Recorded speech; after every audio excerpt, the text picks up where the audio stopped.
السلام علیکم۔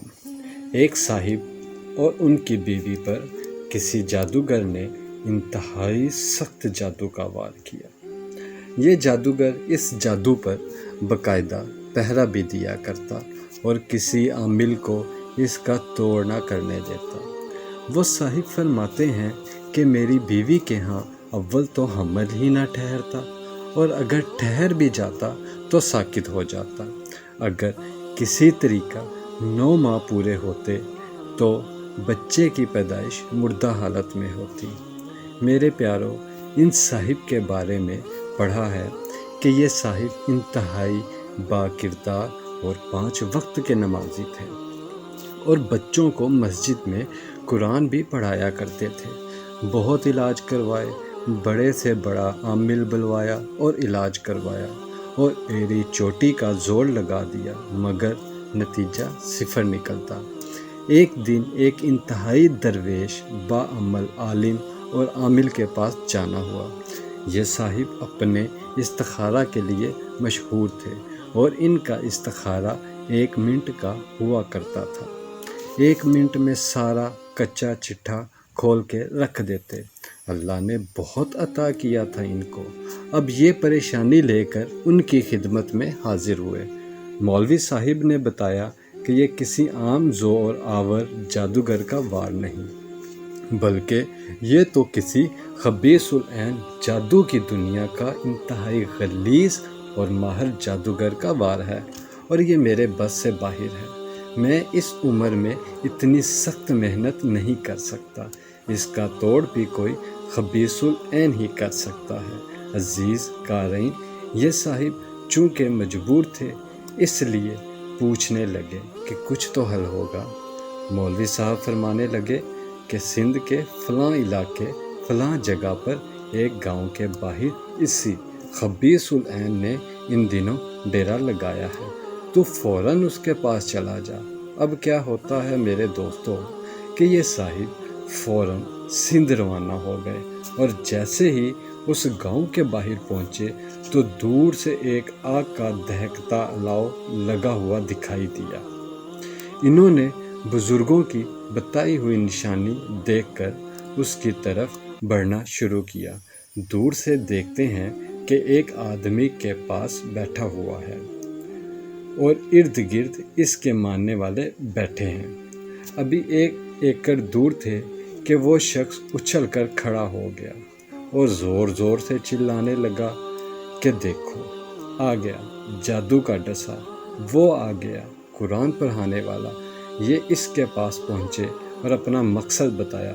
اب خبیث العین خوشی سے پاگلوں کی طرح ناچنے لگا اور بولا، جاؤ فلاں کے پاس، جاؤ فلاں کے پاس، یہ گرہ جو لگی ہے کھلواؤ اپنے مولویوں سے۔ غرض اس نے مولوی صاحبان کے ساتھ ساتھ ان صاحب کو بھی برا بھلا کہا، اور بڑے بڑے خدائی کے دعوے بھی کیے، اور جادو توڑنے سے انکار کر دیا۔ یہ صاحب واپس آئے اور اپنے رب کو پکارا کہ یا اللہ، یہ بھی مخلوق ہے، تو چاہے تو کیا نہیں ہو سکتا۔ یہ ظالم مجھ پر غالب آ گئے ہیں اور ظلم کرنے سے باز نہیں آ رہے، اور رو رو کے اللہ کے حضور التجائیں کی۔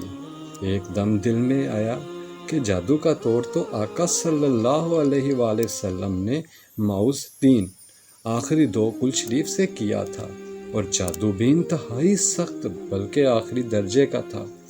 جب آقا صلی اللہ علیہ وآلہ وسلم نے ماؤز 3 سے یہ جادو توڑا تو میں بھی ماؤز 3 ہی پڑھتا ہوں۔ اب انہوں نے اللہ کا نام لیا، اور اسی رات سے باوضو ہو کر مسجد میں جا کر ماؤز 3 اس جادو کی توڑ کی نیت سے پڑھنی شروع کی۔ یہ پوری رات پڑھتے رہے، اور وقتاً فوقتاً دن کو بھی ورد چلتا رہتا۔ ہر وقت باوضو رہنے لگے۔ غالباً 6 دن رات کو اونگ آ گئی، اور اچانک خون کی پوری بالٹی ان کے اوپر جیسے کسی نے گرا دی ہو۔ یہ بہت پریشان ہوئے، اٹھے، مسجد کے ساتھ ہی کنواں تھا، وہاں نہائے دھوئے اور کپڑے بھی پاک کیے، مسجد دھوئی۔ اب سوچا بی بی کی بھی خبر لوں۔ گھر پہنچے تو وہاں بھی یہی حال تھا اور بیوی انتہائی پریشان تھی۔ بیوی کو دلاسا دیا اور فرمانے لگے کہ بھلی مانس اب کچھ ہلچل ہو گئی ہے، انشاءاللہ اب کام بن جائے گا۔ ایک نئے ولولے سے اسی رات سے پھر دوبارہ مسجد میں عمل شروع کر دیا۔ 9ویں دن پھر وہی ہوا، اونگ آئی اور دونوں میاں بیوی پر خون کی بالٹی گری۔